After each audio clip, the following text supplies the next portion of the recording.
a major shift in policy today, which will allow student athletes to earn money, or at least start that process while in college. The Board of Governors voted unanimously today to allow athletes to, quote, benefit from the use of their name, image, and likeness. And so you may have seen a lot of headlines out around there today, and I have the little press release here, but it seems like they carefully worded this, and maybe there's some fine print. We have JJ in to break it down for us. Yeah, this sounds exciting, right? Because a lot of people believe that these student athletes should be allowed to profit for their image and likeness, right? Yeah. Makes sense. Other students at colleges could do the same thing. So we get this press release today, and the Board of Governors have approved these student athletes to, as it says, permit students participating in athletics the opportunity to benefit from the use of their name and their likeness. But as you read down there a little farther, it says, in a manner consistent with the collegiate model. Yeah, what is that? What is the current collegiate model? Well, the current collegiate model doesn't allow these student athletes to get paid.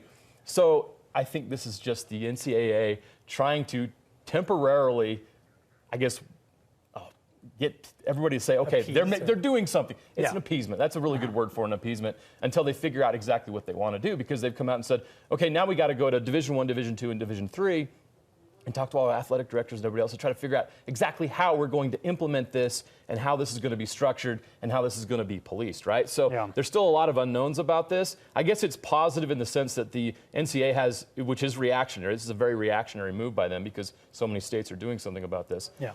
There's positive in that, but this is just window dressing, to be honest with you. I don't think this is going to lead to anything. There's still going to be a lot of legal stuff that goes on down the road before this is solved. Yeah, you almost get the feel. I mean, he says here, the chair of the board, he says, we must embrace change to provide the best possible experience for college athletes, almost as if, you know, they're kind of staying ahead of the game. But the NCAA embracing change. Yeah, right, sure. The governor of California, right, just recently. It's kind of like they were more forced to do this, right? I mean, 3 years. That's my opinion, is that this is a reaction to what's going on with California passing the Fair Pay to Play Act. And now Illinois' governor is supporting the ability for student athletes to be able to be compensated and to do promotions or anything that they want to do, sponsoring products, those kind of things. So this is the governments across this country passing legislation that's going to allow these students to be able to get these rights. And now the NCAA's got to step and say, okay, all right, well, we'll handle this.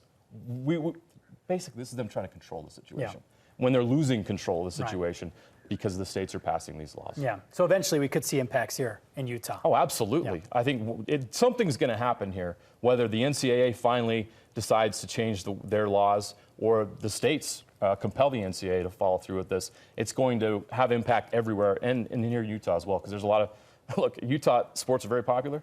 So there'll be a lot of opportunities for student athletes here in this state to be able to be compensated for their image and likeness. Okay, Jeremiah Jensen explaining that for us. Thank you. We appreciate it.